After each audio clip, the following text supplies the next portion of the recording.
Hey everyone, before we dive in, if you're loving these real-life relationship stories, hit that subscribe button and turn on notifications so you never miss an update. It began like every ordinary morning. Peaceful, predictable, nothing felt off. Then my phone vibrated. A text from Sarah. She was just grabbing coffee with a buddy. First I brushed it off. Coffee with a friend? Totally normal. We'd always had some level of trust, or at least I'd worked hard to keep it that way. But something about how she worded it, that super casual vibe, lit a tiny spark of doubt I couldn't shake. I stared at the screen, suddenly replaying all those little red flags I'd talked myself out of before. Coming home late, random giggles while scrolling her phone, vague answers about who she was hanging out with. The worry crept in slow, like the tide rising around your feet until you're ankle deep and can't pretend it's not happening. I took a slow breath and typed my reply, not angry, not freaking out. I wanted to stay in control. I wanted the truth. Ask him how his wife liked the pictures I sent. The air changed instantly. No reply for a long beat. Then the 3 dots popped up. Disappeared, popped up again. She was scrambling, probably thinking I was joking or flirting or just curious. But I wasn't playing that game this time. I flipped the script. The silence between us stretched like a tightrope. I stayed ice calm, watching, waiting. That one line wasn't just a text. It was a trap and a mirror all in one. When her response finally came, it was careful. A little defensive, wrapped in fake laughter, trying to brush it off. But I felt the crack in her voice through the words, that tiny stumble that proved everything I'd been afraid of was real. Something was very wrong. I didn't blow up. I didn't accuse. I just left my message sitting there like a boulder she couldn't move. In that quiet moment it hit me. The strongest confrontation doesn't always scream. Sometimes all it takes is perfect timing, crystal clear words, and holding up the truth so bright she has no shadow left to hide in. The rest of the morning dragged by in this silent storm. Every new notification from her became another thread I pulled, unraveling the whole pattern I'd suspected for weeks. By the time her coffee date was supposedly over, I already knew exactly how the next part would go. Mid-morning I couldn't wait anymore. The little dodges, the secret smirks over texts, the half-answers, they all added up to a picture I wasn't blind enough to ignore any longer. I wasn't going to throw wild accusations, but she needed to know the game had changed and I wasn't playing the clueless boyfriend anymore.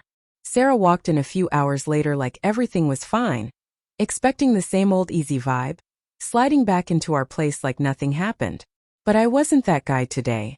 I was calm, steady, the quiet center of a storm she never saw coming. "Hey," she said lightly, kicking off her shoes. Coffee was good. Just a quick catch-up with Mike. I didn't smile. Didn't say hi. I just held up my phone so the screen faced her, our whole conversation right there in black and white. "So," I said, low and even, "how did he answer about the photos?" Her face froze. The easy confidence drained away in a heartbeat. What do you mean?" she mumbled, voice cracking. I stepped a little closer, kept my tone level. "The photos. The ones you sent him last week. You asked him how his wife liked them, right?" Her eyes went wide. Mouth open, no sound. That split-second silence told me everything I needed to know. The innocent coffee wasn't innocent. The friendly texts weren't friendly. "You really thought I wouldn't notice?" I asked softly.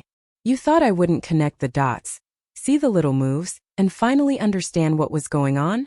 Her hand started shaking.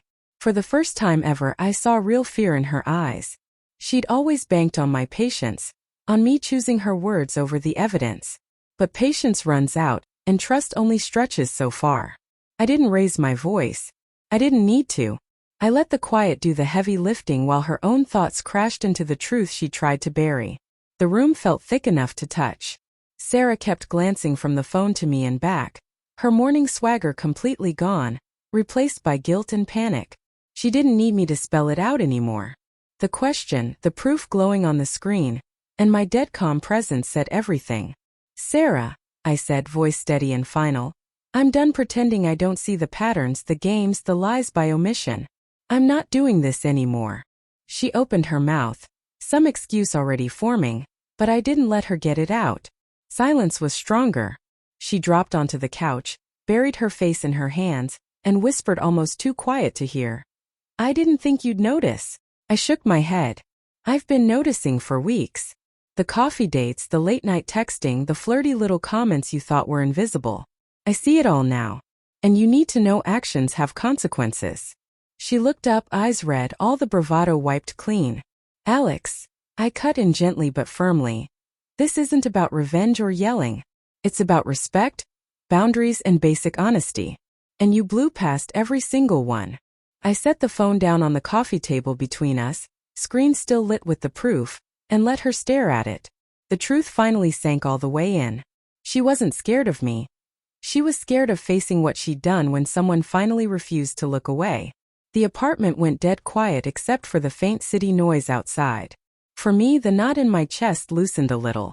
I'd faced the betrayal head-on, drawn the line, and let the truth do the screaming for me. Sarah will never forget this moment. The exposure, the consequence, the moment her double life ran out of room to hide. And for me? That day everything shifted. No more games. No more secrets. No more quiet betrayals. From here on out, my life runs on honesty, transparency, and respect. And I won't settle for anything less.